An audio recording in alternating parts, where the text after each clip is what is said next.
Welcome to Sikbaggers YouTube channel. I'm Steve, and today I want to talk to you about center stands. More specifically, I want to talk to you about center stands with dual exhaust. A lot of you guys have seen the center stands in pictures. You've got your bagger, you're interested in air ride and center stands.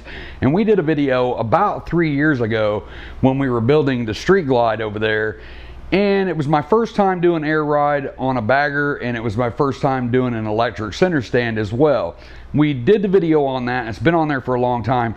It's got tons of views, but I honestly think it created a little bit of confusion because I'm still seeing questions being asked in forums, people hitting me up over on Sikbagger on Facebook, giving me calls, asking me questions about the electric center stand and running dual exhaust. So I thought today I would jump in here, and we've got some parts on the table so I can actually show you.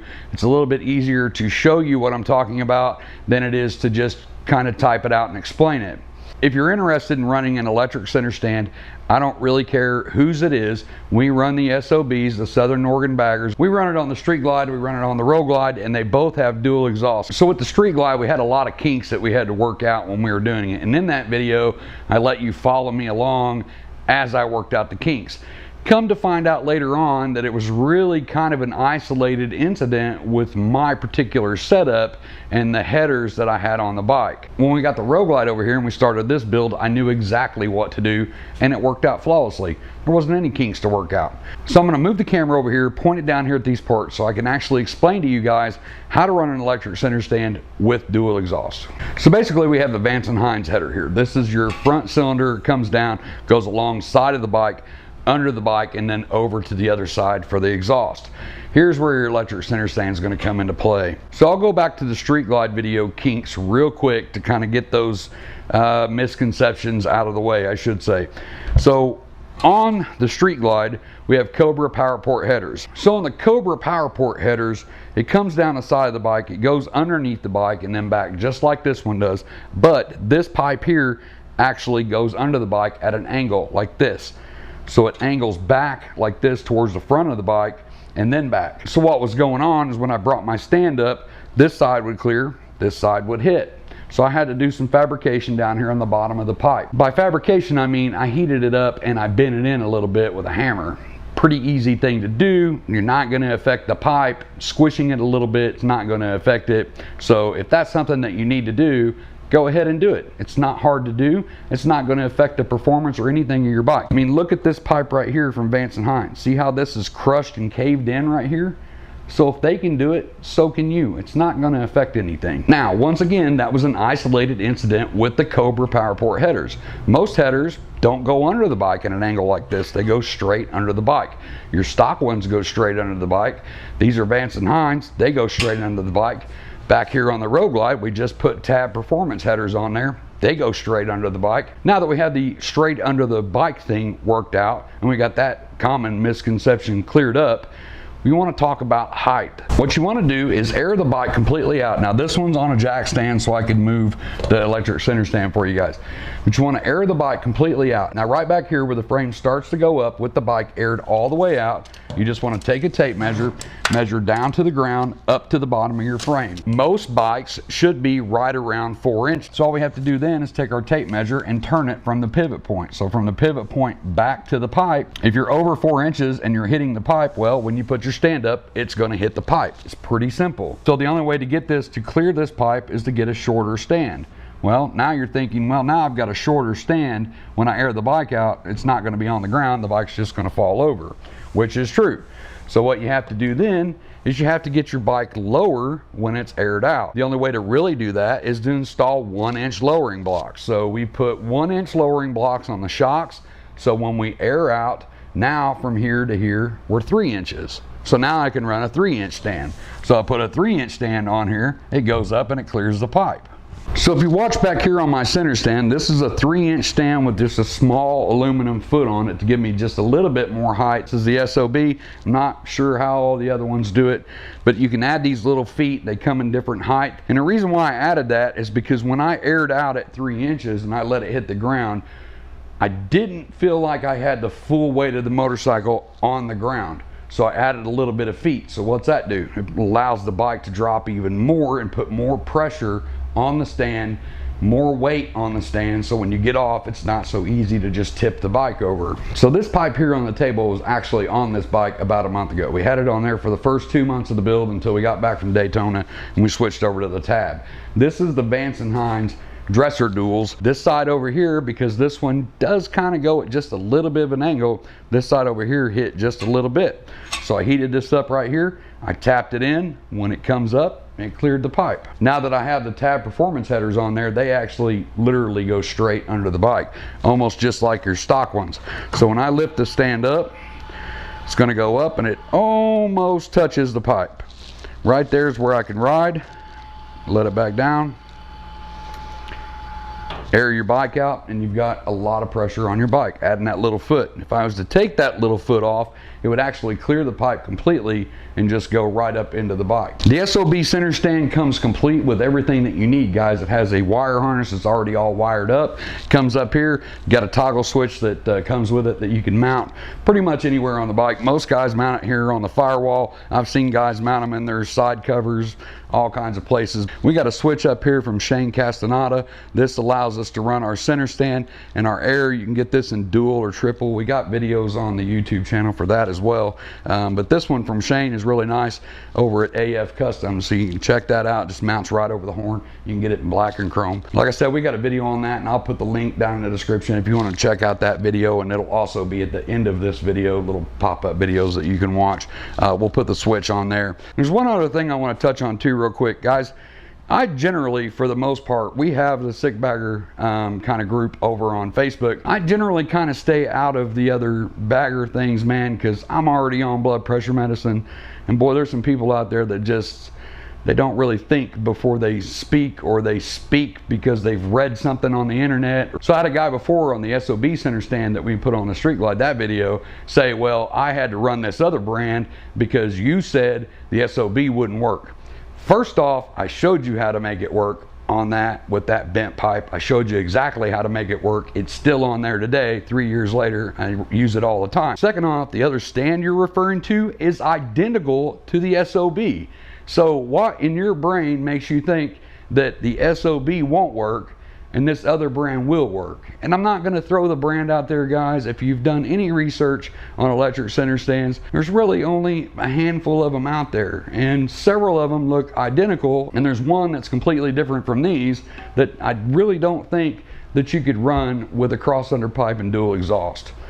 I actually had a dude that's on my friends list that I've actually watched him build some pretty crazy bikes get on a center stand discussion in a Facebook group and literally say brand A is the only one that'll work with dual exhaust. And I just, what?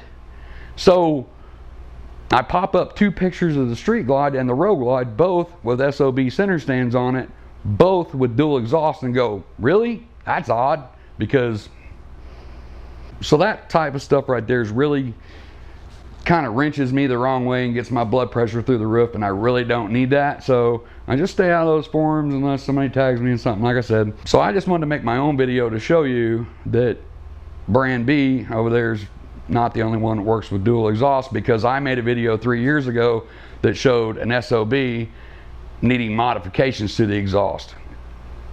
So I want to say this without sounding condescending or sounding like a jerk or a smart ass. Please don't take it that way, but if you've just bought a bagger and you're starting to see all these pictures of these guys tricking out their bikes and stuff, and you want to run a center stand or whatever, let's just take that because that's what we're talking about, and you want to start doing some customizing to your bike, and you're the type of guy that when somebody tells you that you have to heat this up and bend this in a little bit, and you're the type of guy that goes, well, I shouldn't have to do that. Well, you should probably stop right there. Just stop customizing your bike right there. Do you want to go up to Harley or get some Kiriakin or Drag Specialties bolt-on stuff? Like, I mean, you want to put some pegs on or change your grips or mirrors or something? Have at it. But if you're going to customize your bike by adding an electric center stand, we'll just say that. We're not even going to get into body work parts and all that stuff. Just the electric center stand. If that's too much that you might have to do that, just stop with the customizing. So anyway guys, I'm not going to do a full install video on this. Like I said, it's very simple. There's a round actuator that goes across here. You've got 2 screws right here, and as you can see in this base plate, it's slotted holes right there. You're going to want to leave those loose in the bottom. This is going to go under your bike right up against the frame, and you see these 2 holes right here. You've got this other plate right here, and as you can see, it's curved.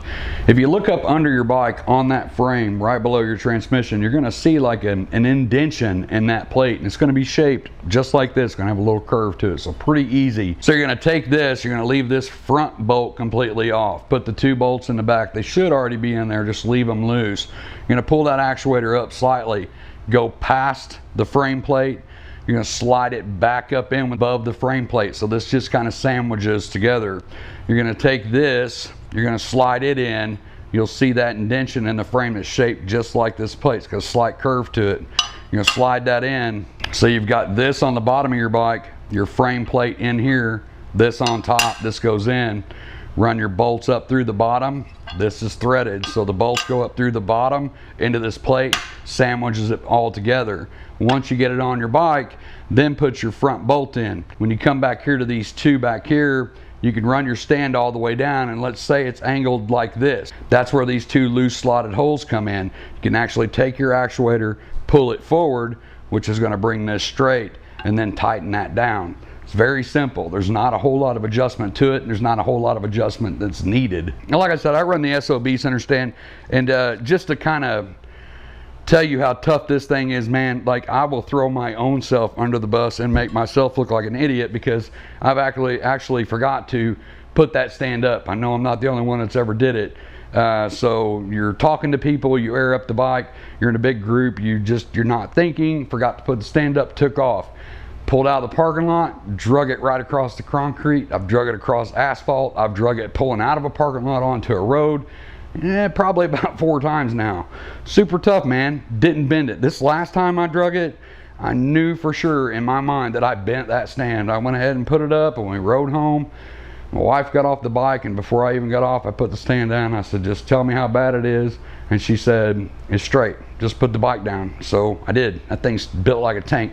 When I get in the forums and I tell you these things are built like a tank, they're built like a tank. It's got another upper lip right here that goes up against the frame plate right there that actually adds more stability to it. Then I get questions about the stability. And you're parked, if you've got this on your bike and you're parked slightly to the left or slightly to the right on an incline, it's not going to be so stable, guys. You really kind of have to park this on a flat surface. You can park it on a decline or an incline like this, and you're okay. Here's my tip on declines and inclines, okay? So parking on an incline or a decline, you're a lot safer than parking on the left, left or right, decline. It's not super stable left or right. You can park on a decline or an incline, but what you need to do, put the bike in first gear, turn the bike off, let off everything, let the bike roll forward or roll backwards, whichever, till it comes to a complete stop, then let your bike down onto the center stand. So that way there's no more rolling. You don't have to worry about added pressure because your bike just rolled forward 3/4 of an inch. One other question that I get quite a bit is, can I drop the bike in gravel on a center stand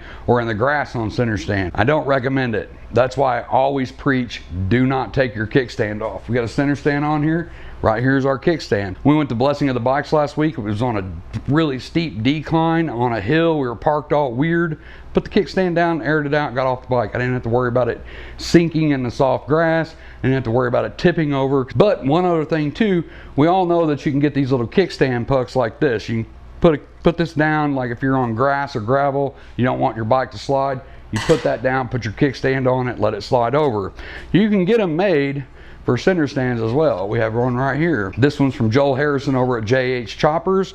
It's a solid steel plate with a handle on it. He even was cool enough to inscribe our sikbaggers logo in there too. We just keep this in the tour pack, but it's also small enough to slide down in your saddlebag as well. But this is kind of like a kickstand puck, but for a center stand. So if we have to park in the gravel or if we have to park on the grass, maybe we do a bike show and we're parked in the grass, I just pull this out, put this under it, put the stand down, drop it right down on this plate.